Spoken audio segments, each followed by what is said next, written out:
اور اللہ کے نبی کیا فرما رہے ہیں؟ میں ضامن ہوں کس بات کا؟ جو حق پر ہوتے ہوئے جھگڑا چھوڑ دے میں اس کو کہاں گھر دوں گا؟ جنت کے کنارے پر۔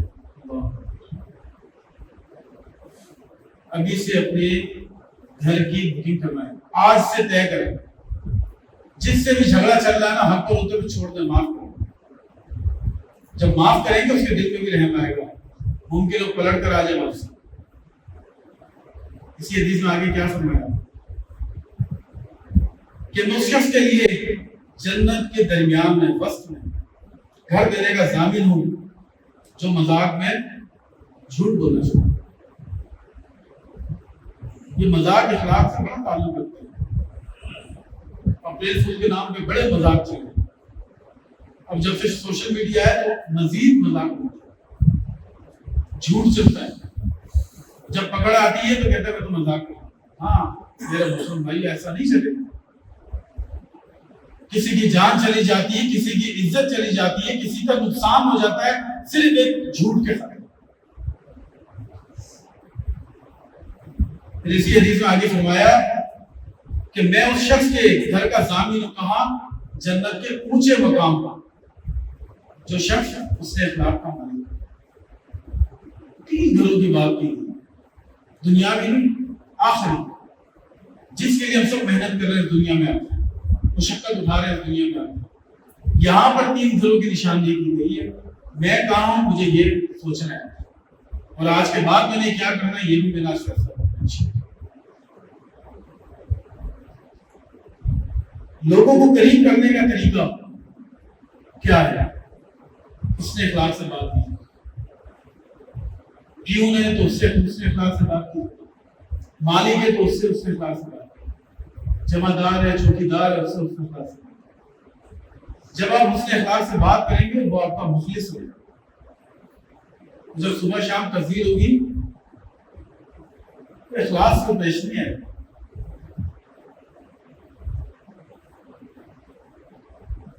ایک معروف واقعہ ہے اسی اخلاق کے بارے میں۔ اللہ کے نبی علیہ السلام سے پوچھا گیا ایک خاتون کے بارے میں، ایک عورت کے بارے میں کہ اللہ کے نبی ایک عورت ہے جس کی عبادتیں بے تحاشا ہیں، فرائض بھی پورے ہیں، نفل بھی پورے ہیں، ویسے بڑی نیکی کرتی ہے، بڑے کام کرتی ہے، مگر لوگ اس سے کتراتے ہیں، اس کے اخلاق کی وجہ سے لوگ اس کے قریب نہیں آتے۔ آپ علیہ السلام نے کیا فرمایا؟ جہنم کی پیشن گوئی کس بات پر؟ اس کے اخلاق کی وجہ سے۔ ایسا اخلاق کہ لوگ نہیں آتے ہیں، فرما دیا کچھ۔ اور دوسری خاتون کے بارے میں پوچھا گیا، اس عورت کے بارے میں پوچھا گیا جس کی عبادت فرض تو پوری تھی، نفل میں تھوڑی بہت اوپر نیچے تھی، لیکن اللہ کے نبی نے کیا فرمایا کہ لوگ اس کے ساتھ بیٹھتے ہیں، جڑتے ہیں، فرمایا جنت۔ عبداللہ بن مسعود رضی اللہ عنہ سے روایت ہے کہ رسول اللہ نے فرمایا میں تمہیں نہ بتاؤں ایسے شخص کا جس پہ جہنم حرام ہے اور وہ جہنم پہ حرام ہے۔ غور سے سنیے، جہنم اس پہ حرام ہے اور وہ جہنم پہ حرام ہے، جو مل کر رہے یعنی کہ اتفاق سے رہے،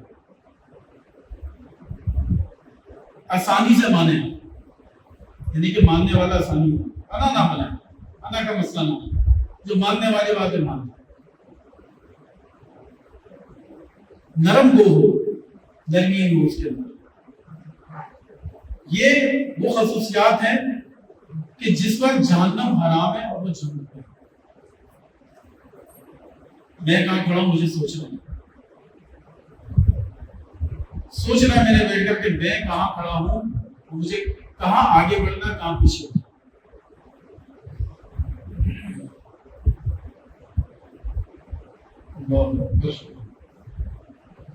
اللہ کے نبی صلی اللہ علیہ وسلم نے فرمایا، بلکہ پوچھا گیا، حضرت ابو ہریرہ سے روایت ہے کہ رسول اللہ سے سوال کیا گیا کہ کون سا عمل انسانوں کو جنت میں لے جانے کا سبب بنے گا؟ آپ علیہ الصلوۃ والسلام نے فرمایا اللہ کا ڈر، حسن اخلاق، یہ وہ چیزیں ہیں جس سے انسان کو جنت میں لے آئے جائیں۔ اور پوچھا گیا کہ کون سی چیزیں جو انسانوں کو جہنم میں لے کر جائیں گے؟ اللہ اکبر. اللہ کے نبی صلی اللہ علیہ وسلم نے فرمایا منہ اور شرم، یعنی کہ دو جبڑوں کے درمیان، دو دانتوں کے درمیان کی جگہیں یہ انسان کو جمع کرنے کی. زبان سے نکلنے والے الفاظ دلوں میں گھر کرتے ہیں. بڑے بزرگ کہتے ہیں نا پہلے دونوں دن بولو، سوچ سمجھ کے الفاظ نکالنا چاہیے. جب بندہ کسی سے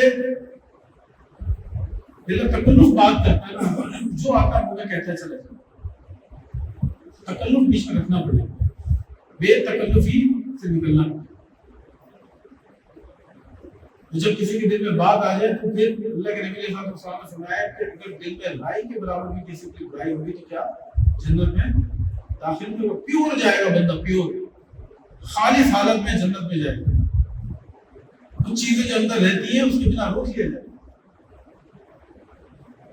تو اللہ تعالیٰ سے دعا ہے کہ اللہ تعالیٰ ہمیں عمل کی توفیق عطا فرمائے، سمجھنے کی توفیق عطا فرمائے، اور آج انشاءاللہ اپنے اندر جو بھی کمی کوتاہی ہے انشاءاللہ اس کو دور کر کے انشاءاللہ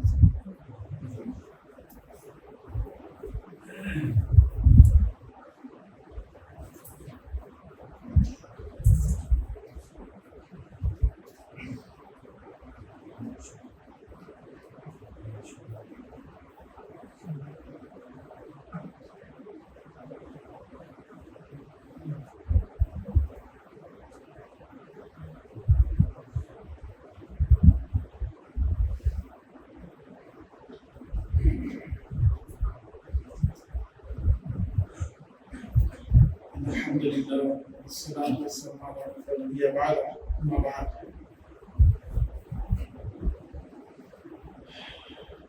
دو اعلان ہیں. یوم عاشور یعنی 10 محرم، اللہ کے نبی صلی اللہ علیہ وسلم نے اس دن کے روزے کے بارے میں فضیلت فرمائی کہ پچھلے سال کے گناہ کا کفارہ ہو جاتا ہے اگر کوئی بندہ اس دن کا روزہ رکھے. لیکن یہودیوں کے مخالفت کرتے ہوئے اللہ کے نبی صلی اللہ علیہ وسلم نے فرمایا کہ 9 محرم کا روزہ سزا جانا ہے. تو انشاءاللہ اللہ کی توفیق کے ساتھ یہ روزے رکھنے ہیں، یعنی کہ کل اور پرسوں انشاءاللہ یہ 2 دن ہے. اگر خدا نہ خاصہ کسی کا کل کا روزہ رہ جاتا ہے تو وہ 11 کو بھی رکھ سکتا ہے. تو عاشور کا روزہ جو 10 محرم یہ لازم ہے. اس کے علاوہ محترم بھائی جو آپ کے علم میں ہے کہ اللہ کے فضل و کرم کے ساتھ یہ برابر والا پلاٹ اس کا جماعت نے سودا کیا ہے، اور جس طرح یہ مرکز اپنے آباد کی طرف جا رہا ہے اور دین کے کام کی، دین کی اشاعت کی طرف جا رہا ہے، تو وہ جب انشاءاللہ پلاٹ لیا گیا ہے تو انشاءاللہ ایک بڑی مسجد جس کو کہتے ہیں اسٹیٹ آف دا آرٹ وہ انشاءاللہ یہاں پر بنائی جائے گی، اور انشاءاللہ العزیز ایک بہترین مرکز بنایا جائے گا.